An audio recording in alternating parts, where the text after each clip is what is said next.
सुप्रभात छात्रों, हम आज ऑप्शनल हिंदी जो विषय है उसके बारे में चर्चा करेंगे। सबसे पहले आप सभी छात्रों का इस महाविद्यालय में स्वागत है।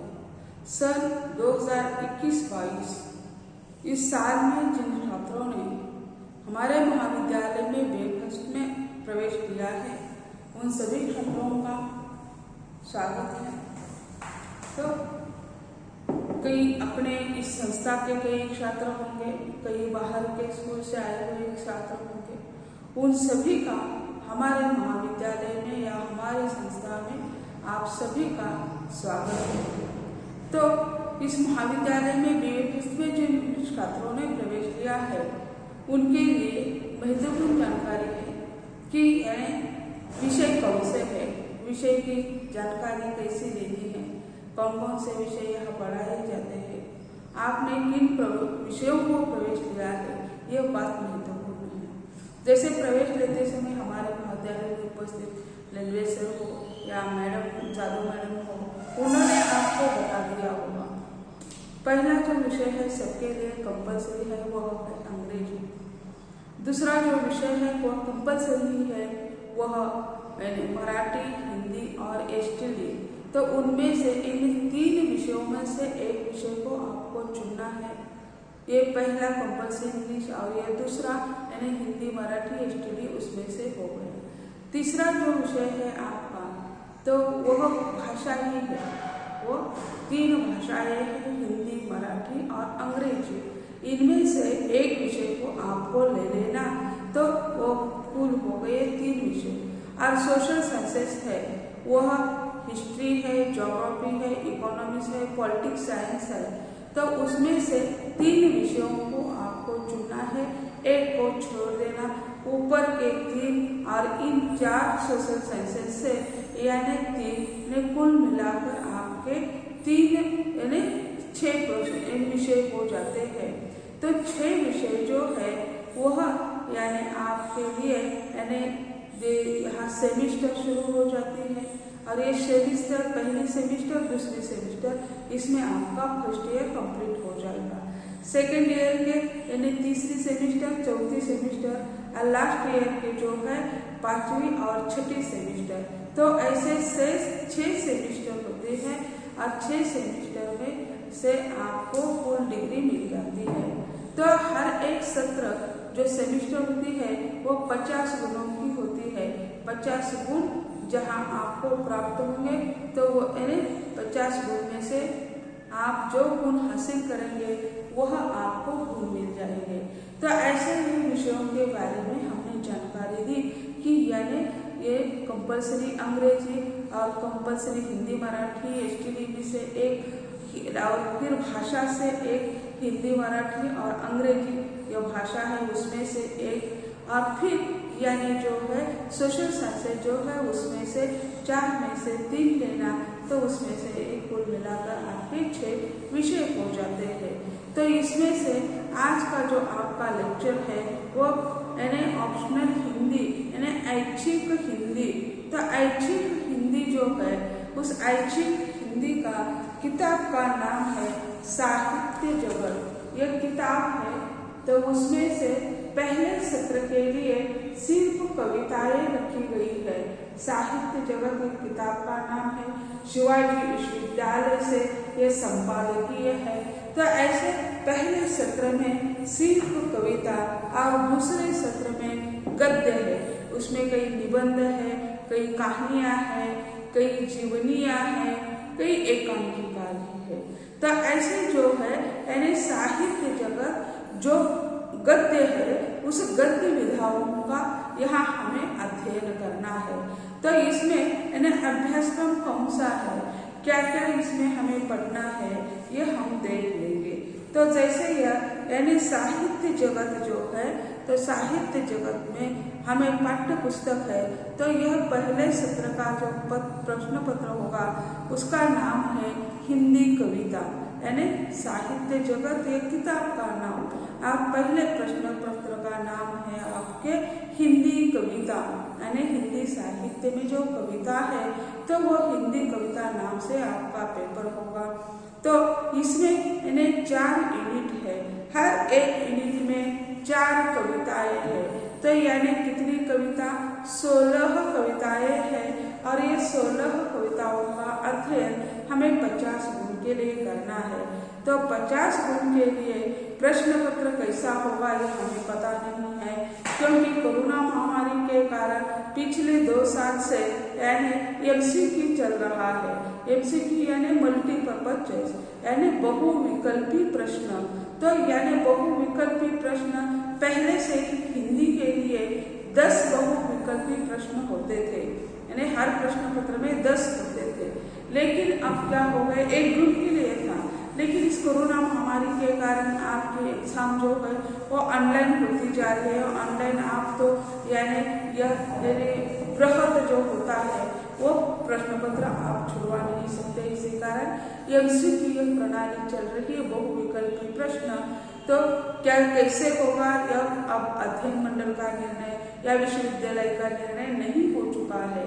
इसी कारण अब कोई तो निर्णय आ जाएगा तब हमें पता चल जाएगा, तो हम भी आपको बता देंगे, क्योंकि आपको बताना ही हमारा कर्तव्य, क्योंकि सिर्फ पढ़ाना नहीं है। प्रश्न पत्र कैसा होगा उसके लिए कई प्रश्न हमें आपको देना पड़ेगा। तो ऐसे जो है तो यह प्रश्न पत्र 4 यूनिट है, 4 यूनिट में यानी 4-4 कविता है, कुल मिलाकर 16 कविता है। पहला यूनिट जो है तो पहले यूनिट में यानी कविताएं हैं भिक्षु, इसके कवि जो है सूर्यकांत त्रिपाठी निराला जी है। दूसरी कविता है बालिका का परिचय, इसकी कवयित्री है सुभद्रा कुमारी चौहान। तीसरी कविता है तेरी खोपड़ी के अंदर, इसके कवि है नागार्जुन। चौथी कविता है वसंत आ गया, इसके कवि है आग्नेय जी। पहला यूनिट जो है, पहला यूनिट यहाँ समाप्त हो जाता है। दूसरी इकाई जो है वो दूसरी इकाई, उसमें दूसरी इकाई में पहली कविता है अजीब सी मुश्किल, इसके कवि हैं कुंवर नारायण। दूसरी कविता है पैदल आदमी, इसके कवि है रघुवीर सहाय। तीसरी कविता है 20 साल बाद, इसके कवि है धूमिल जी। चौथी कविता है घर की याद, इसके कवि है राजेश जोशी। तीसरा यूनिट जो है, तीसरे यूनिट में पहली कविता है हो गई है फिर, दुष्यंत कुमार जी की है। तीसरी कविता, दूसरी कविता है माँ जब खाना परोसती थी, चंद्रकांत देवताले जी की यह कविता है। एकलव्य कविता है, इसकी कवयित्री है कीर्ति चौधरी। चौथी जो कविता है वह है बेजगह, इसकी कवयित्री है अनामिका। चौथा जो यूनिट है, चौथा यूनिट है नया बैंक। नया बैंक, इसके कवि है मंगेश डबराल। दूसरी कविता है सत्ता, उसके कवि है उदय प्रकाश। तीसरी कविता है स्त्री मुक्ति की मशाल, कवि है रजनी तिलक, यानी कवयित्री जो है रजनी तिलक जी है। और अंतिम जो कविता है बाजार, उसकी लेखिका है जया जादवानी, यानी जया जादवानी यह अंतिम कविता की कवयित्री है।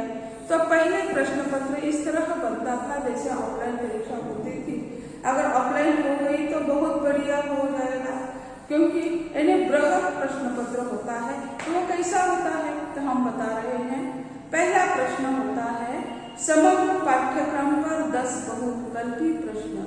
जो पाठ्यक्रम है उस पर 10 बहुविकल्पी प्रश्न होते हैं।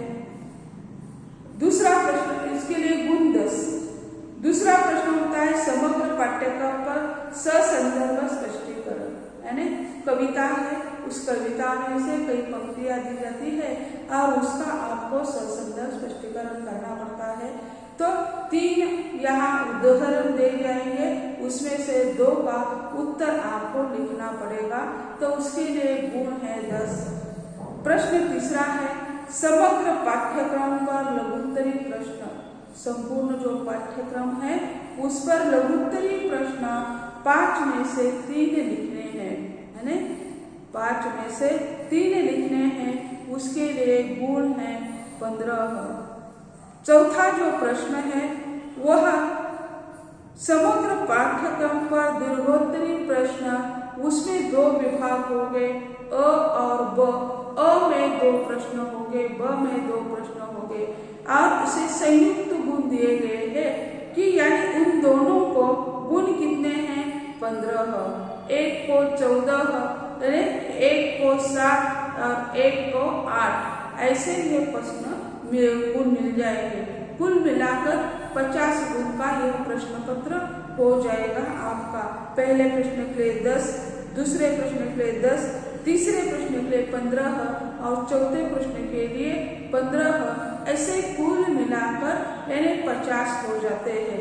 तो ऐसा ये जो प्रश्न पत्र है कि यानी इसका नाम यानी क्या है, हिंदी कविता, यानी पेपर क्रमांक 1 जैसे कंपल्सरी हिंदी के लिए ए और बी, उसी तरह ऑप्शनल हिंदी के लिए यह क्या नाम है कि यानी पहला पेपर। क्योंकि आप जब एक छात्र जिन्होंने ऑप्शनल हिंदी लिया है, ऐच्छिक हिंदी लिया है, तो उनके लिए यानी फर्स्ट ईयर के लिए पहले सेमेस्टर का 1, दूसरी सेमेस्टर का 2, तीसरी सेमेस्टर का 2 पेपर होते हैं, 3 और 4, चौथी सेमेस्टर के लिए 5 और 6, और फिर टीवाई को आप जाते हैं तो 5वीं सेमेस्टर होती है 7, 8, 9, 10, 11, 5 पेपर होते हैं, और छठी सेमेस्टर के लिए 13, 14, 15, 16, 17, तो ऐसे कुल मिलाकर आपके 16 पेपर हो जाते हैं।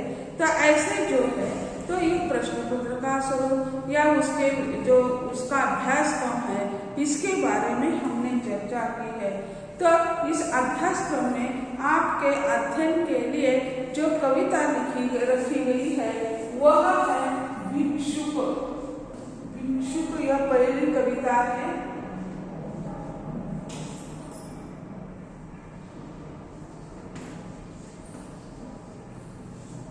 भिक्षुक इसके कवि है निराला,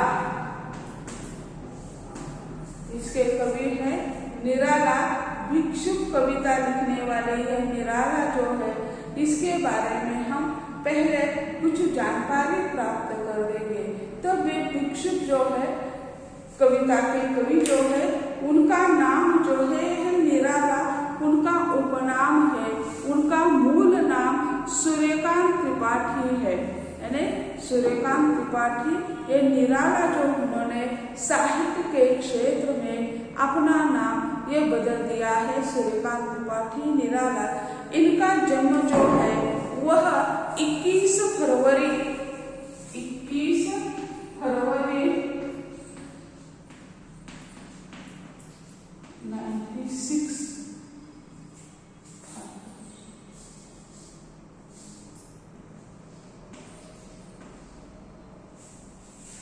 इनका जन्म 21 फरवरी 1896 है ऐसा हुआ है। तो वो कहाँ हुआ है?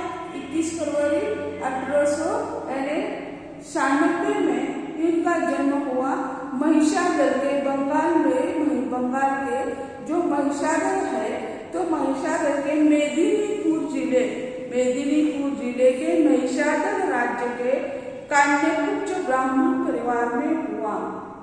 बंगाल के मेदिनीपुर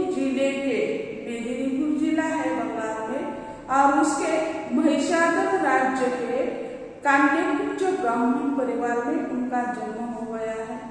इनका बचपन का नाम जो है वह सूर्य कुमार था। निराला उपनाम से उन्हें पहचाना जाता है। सूर्यकांत त्रिपाठी निराला ये भी, लेकिन बचपन का नाम जो है वह उनका सूर्य कुमार था। सूर्य कुमार से वह सूर्यकांत बन गए और साहित्य के क्षेत्र में उन्होंने निराला नाम से अपना नाम कमा दिया है, और साहित्य के क्षेत्र में उसे निराला उपनाम से पहचाना जाता है। प्रारंभिक शिक्षा महिषादल राज्य में हो गई है उनकी। उसी समय 19वीं सदी के अंत में शिक्षा का उतना प्रचार प्रसार नहीं था, जहाँ देखे वही स्कूल नहीं। आज भी वही स्थिति है कई ग्रामीण इलाके में। तो ऐसे यानी महिषादल राज्य में ही उनकी प्रारंभिक शिक्षा हुई। बंगला भाषा में 10वीं तक शिक्षा प्राप्त कर दी उन्होंने, यानी उनकी मातृभाषा कौन सी है? बंगला है। और उन्होंने 10वीं तक बंगला भाषा में यानी अपनी पढ़ाई पूरी कर दी और 10वीं में वे पास नहीं हो गए हैं। 10वीं अनुत्तीर्ण होने के कारण उनकी पढ़ाई जो है वहीं पे रुक गई। आगे यानी उनकी गाड़ी चल नहीं बसी है। इसी कारण उन्होंने अपनी पढ़ाई छोड़ दी और घर पर ही स्वयं अध्ययन से उन्होंने संस्कृत, अंग्रेजी, संगीत और दर्शन का यानी गहन अध्ययन कर लिया। यानी स्वयं अध्ययन से ही घर पर ही उन्होंने संस्कृत, अंग्रेजी, संगीत और दर्शन शास्त्र का यानी अध्ययन करके उसका ज्ञान प्राप्त कर लिया है। 14 वर्ष की आयु में इनका विवाह हो गया। उसी समय बाल विवाह होते थे माता पिता को, क्योंकि वही की परंपरा आज भी हम देखते हैं। यानी 100 साल गुजर गए, यानी फिर भी आज भी ग्रामीण इलाकों में हम देखते हैं यह बाल विवाह की पद्धति चल रही है। वे जब निराला 14 साल के थे तब इनका विवाह यानी हुआ है। उनकी पत्नी का नाम मनोहरा देवी है। उनकी जो पत्नी है वो मनोहरा देवी है। वो हिंदी प्रेमी है, हिंदी इलाके की है। प्रिय पत्नी मनोहरा देवी से प्रेरणा लेकर वे हिंदी सीखना या हिंदी लिखना शुरू कर दिया और हिंदी के क्षेत्र में उन्होंने अपना नाम कमा दिया। पत्नी से उन्होंने यानी हिंदी सीखी, बोलना सीखा, लिखना सीखा, उसका व्याकरण सीखा, सब कुछ सीखा और फिर वे हिंदी के एक श्रेष्ठ साहित्यकार के रूप में साहित्य के क्षेत्र में उन्होंने अपना नाम कमाया है। माता, पिता, पत्नी और पुत्री के क्रमशः अकस्मात निधन के कारण निराला जी को अपने जीवन में संघर्ष एवं भटकाव का सामना करना पड़ा। माता, पिता, पत्नी और पुत्री के क्रमशः निधन के कारण पूरा परिवार ही उनका समाप्त हो गया और इसी कारण वे अपने यानी जैसे हम लौकिक अलौकिक जीवन यात्रा जो मानते हैं उसी से उन्होंने क्या कर दिया, संसार को त्याग दिया और भटकाव का जीवन उन्होंने अपना लिया। माता पिता तो आयु के अनुसार जाएंगे, लेकिन पत्नी जो है पत्नी का भी यानी निधन हो गया। इसके बाद पुत्री का निधन हो गया। तो ये यानी इससे यानी उनकी जीवन यात्रा जो है वह समाप्त ही करना चाहते हैं। तो उनकी पत्नी जो है मनोहरा देवी, उनको यानी जैसे उसी समय टीबी जो है टीबी की बीमारी हो गई और इसका इलाज करना दुर्धर हो गया उन्हें। इसी कारण वे थे इन्हें खाली झोली वाले साहित्यकार थे, उनके पास इन्हें टीबी का इलाज करने के लिए पैसा नहीं था। इसी कारण उनके 2 बच्चे थे, सरोज और एक बेटा था। तो उन दोनों को, बेटे को, पुत्री को और अपनी पत्नी को वे उनके मायके यानी ससुराल छोड़ देते हैं। वहीं पे उनके पिताजी, मनोहरा देवी के पिताजी, उनका इलाज कर देते हैं, लेकिन इलाज को कोई यानी जैसे यह उसी समय टीबी आज भी हम देखते हैं तो ये टीबी पर इलाज उसी समय भी नहीं था और आज भी नहीं है। दवाई लेना 100% यह बीमारी पूरी हो जाएगी, इसके बारे में कोई यानी ठोस नहीं कह सकता है। तो ऐसा जो है तो इसी कारण उनकी पत्नी जो है मनोहरा देवी, उनका देहांत हो गया। उसी समय तार या टेलीफोन वगैरह नहीं था, अभी अभी उसका आविष्कार हो रहा था, शहरों में उसका था। तार भी ग्रामीण इलाके में जहाँ कोई पोस्ट होगा वही तार भेजी जाती थी। तो यह बात जब पत्नी का देहांत होगा, यह बात उन्हें 10 दिन के बाद पता चले, ऐसा कहा जाता है। क्योंकि पत्र के द्वारा ये संदेश भेज दिया जाता था। और फिर यह पत्र डाकिया यानी जिले से तहसील से गांव तक पहुंचना।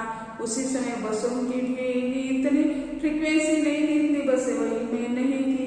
तो इसी कारण उन्हें 10 दिन के बाद यह पता चला कि उनकी पत्नी का देहांत हो गया। उसी समय वो बहुत पिघल गए थे। वह स्मशान भूमि में यानी वहीं पे जो चिड़िया पड़ी हुई है स्मशान भूमि में, उसे रक्षा से राख से उसे ढूंढ लेते हैं और उसी को दिल से लगाकर वही पागल की तरह स्मशान भूमि में ही बैठे रहते हैं कि कैसे हो गया, अब बच्चों का क्या होगा। छोटे छोटे बच्चे थे, सरोज और उनका बेटा। तो वह बहुत ही उनकी कमर टूट गई थी, वहीं से संभाल गए। पुत्री और बेटे को वे वहीं पे अब उनके ससुराल छोड़ आते हैं। वे दर दर भटकते हैं इधर उधर, साहित्यकारों के यहाँ रहते हैं, महादेव वर्मा के यहाँ रहते हैं। तो महादेव वर्मा ने उसे भाई मान लिया था, भाई के नाते वे वहीं पे रहते हैं। तो क्योंकि घर में जाने का मन ही नहीं होता है उनका, कौन बचा है घर में। पत्नी थी, बच्चे थे, पत्नी तो गुजर गई, बच्चे तो ससुराल में हैं। तो इसी कारण वे घर पर नहीं जाते थे। जब सरोज जो है उनकी बेटी बड़ी हो जाती है तब उन्हें एहसास हो जाता है कि पितृऋण को मैं पिता को उसका उत्तरदायित्व तो मुझे निभाना है, मुझे अपनी बेटी का विवाह करना है। बेटी विवाह लायक बनने के बाद वे अपने घर वापस ले आते हैं और उनका विवाह स्वयं कर देते हैं। और एक निर्धन ब्राह्मण की पुत्री के लिए निर्धन ही पति मिलेगा, जो उन्हें निराला को जो दामाद मिला वह भी निर्धन था, उनके पास में पैसे नहीं थे। और जब वह अपने सरोज का विवाह कर रहे थे उसी समय जिस विवाह कार्य के लिए जिसे ब्राह्मण को बुलाया जाता है उसको जो पैसे देने हैं वो पैसे देने के लिए उनके पास पैसे नहीं थे। इसी कारण विवाह के जो संस्कार है वह सारे स्वयं पूरे कर देते हैं। तो वे ऐसे परिस्थिति से गुजर रहे हैं। बेटी का विवाह करने के बाद ससुराल वह चली जाती है। तो ससुराल में कई दिनों के बाद वह भी बीमार पड़ जाती है, माँ जैसी बीमारी उन्हें भी लग जाती है। पिता निर्धन, पति निर्धन, इसी कारण उनकी बीमारी का इलाज नहीं हो सकता है और वह भी गुजर जाती है। वह गुजर जाने के बाद भी उन्हें खत के द्वारा ही पता चलती है। वह जब ऐसे ये भटकने वाले कवि हैं तो वो जब घर वापस आ जाएंगे तभी उन्हें पता चलेगा कि क्या हो गया है रिश्तेदारों के यहाँ। जब वे वापस घर आ जाते हैं तब उन्हें ये एक खत मिलता है। तो उस खत को वे पढ़ते हैं तो उसी समय वे पूरे के पूरे टूट जाते हैं। उनके जीवन का जो उद्देश्य था पूरा का पूरा समाप्त हो चुका था। और वे उस खत को पढ़ते हैं और कहते हैं, तेरा यह अभागी पिता तेरे हित का कुछ नहीं कर सका। तेरा यह अभागी पिता है वह तेरे हित का कुछ नहीं कर सका है। वही जैसे आए थे अंदर वैसे ही उल्टे पांव पीछे चले जाते हैं, किवाड़ को बंद कर देते हैं और अंतिम समय तक वे अपने किवाड़ को नहीं खोलते हैं। तो इसी कारण उस दुख में विवल होकर उन्होंने सरोज स्मृति नामक एक स्वामित्व गीत लिखा। तो यह बहुत ही प्रसिद्ध हो गया कि अपनी बेटी के लिए उन्होंने यह समर्पित कर दिया है। तो माता पिता गुजर गए, पत्नी गुजर गई, पुत्री गुजर गई, इससे वे पूरे टूट गए थे और उसके भटकाव का सामना उन्होंने कर दिया है। दरमियान रामकृष्ण मिशन से इनका संपर्क हुआ और रामकृष्ण के साथ साथ विवेकानंद के विचारों से भी वे प्रभावित हो गए। पूरा कुटुंब समाप्त हो गया, अकेले ही बच गए हैं। तो दानशूर भी बहुत थे। एकाध सामने कोई दुखी आदमी दिखाई देता है, उनकी समस्या जानते, जितने जेब में पैसे हैं उतने उन्हें खर्च कर देते हैं, उन्हें दे देते हैं। एक प्रसंग मुझे याद आता पढ़ने आया था कि वे ऐसे ही साहित्य गोष्ठी से, संगीत गोष्ठी से निकल रहे थे, काव्य गोष्ठी से, और एक बुढ़िया उनके सामने आती है और कहती है कि मुझे 10 पैसे दीजिए या कोई 1 रुपया दे दीजिए। वो कहता है कि 1 रुपया से तुम क्या करने वाली हो? तो वो कहती है कि 1 रुपया से आज का खाना मेरा पूरा हो जाएगा।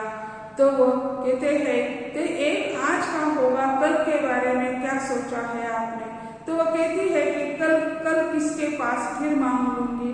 तो उनके जेब में जितने पैसे थे उतने वे निकाल कर उसे दे देते और कहते हैं इतने दिनों तक आपको किसी के सामने हाथ फैलाने की आवश्यकता नहीं होगी। तो ऐसी दानता उसमें स्वयं खाली पेट रहेंगे, लेकिन दूसरों को खाली पेट रहना उन्हें पसंद नहीं आता है। तो ऐसे रामकृष्ण मिशन से उनका संपर्क हो गया और इसके बाद वे यानी विवेकानंद जी के विचारों से भी प्रभावित हो गए और वे यानी एक मूलतः छायावादी कवि है और फिर उसमें परिवर्तन हमें दिखाई देता है। पौरुष और रोज, कठोरता और कोमलता का अद्भुत समय इनके व्यक्तित्व में पाया जाता है। पौरुष और ओज उसमें दिखाई देता है। कठोरता और कोमलता का अद्भुत मिश्रण इनके व्यक्तित्व में पाया जाता है।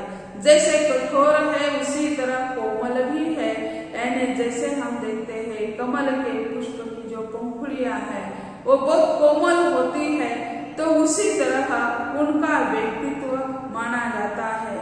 यानी निराला जी हिंदी के युगांतकारी कवि है ऐसा माना जाता है। हिंदी में मुक्त छंद के प्रणेता माने जाते हैं, यानी मुक्त छंद के प्रणेता उन्हें माना जाता है। गीति काव्य की प्रथा को यानी उन्होंने ही जन्म दे दिया है। इसी कारण गीतिकार के प्रणेता यानी निराला जी को कहा जाता है, क्योंकि उन्होंने सरोज स्मृति नामक जो सोनेट है, गीति काव्य है, उसका कार्य को उन्होंने कर दिया है। निराला जी ने समन्वय तथा मतवाला का संपादन किया है, यानी जो मतवाला और समन्वय जो पत्रिका है उसका संपादन उन्होंने कर दिया है। सन 1961 में इनका देहावसान हो गया, यानी देहावसान जो है 1961 में हो गया है, यानी सिर्फ 65 साल की आयु उन्हें मिल रही है। लेकिन ये 65 साल की आयु जो है वह सिर्फ संघर्ष से भरी हुई आयु है उनकी, क्योंकि उनका जो कान्यकुब्ज परिवार में, ब्राह्मण परिवार में जन्म हो गया, लेकिन बाद में माता पिता गुजर गए, पत्नी गुजर गई, बेटी गुजर गई, तो कमाना है तो किसके लिए? और ये कवियों को कितना मिलता है, काव्य गोष्ठियां होती है तो उसमें कोई उन्हें पैसा मिल जाता था, तो ये उनकी कई किताबें प्रकाशित हो जाती तो प्रकाशकों से उन्हें कुछ मिल जाता, तो उस पर ही उनकी गुजारिश चलती रहती है। आजकल के कवि और उसी काल के कवि, आजकल के कवि जो हम देखते हैं बहुत बड़ी गाड़ियों से घूमते हुए दिखाई देते हैं, लेकिन उसी समय के कवि जो है यानी एक पायजामा कुर्ता और एक यानी झोली होती थी, इतना ही उनका साधन, झोली में कागज और पेन के सिवा कुछ नहीं होता था। और ये जो काव्य गोष्ठी में पहनने के लिए एक सलवार और कमीज खरीद लेते थे, ये ऐसा उनका इतना ही साधन है, इतनी ही संपत्ति उनकी है, जो काव्य गोष्ठियों से जो मिलता धन उससे उनका परिवार चलता था। आज के कवि और उस समय के कवि इसमें काफी अंतर हमें देखने को मिल जाता है। और इनका देहांत जो हो गया 1961 में उनका देहांत हो गया। ये बहुत ही यानी क्या है, यानी बहुत प्रसिद्ध कवि माने जाते हैं, छायावादी कवि है, प्रगतिशील कवि है, प्रयोगवादी दार्शनिक कवि है। तो हर समय उसमें परिवर्तन जो है प्रकृति का नियम है। जैसे वे यानी पहले छायावादी कवि थे, उसके बाद वे प्रगतिशील कवि बन गए हैं, प्रयोगवादी बन गए, दार्शनिक बन गए। तो यानी इस पर यानी जिन पर यानी रामकृष्ण मिशन का प्रभाव हो गया, या जैसे विवेकानंद के विचारों का प्रभाव हो गया।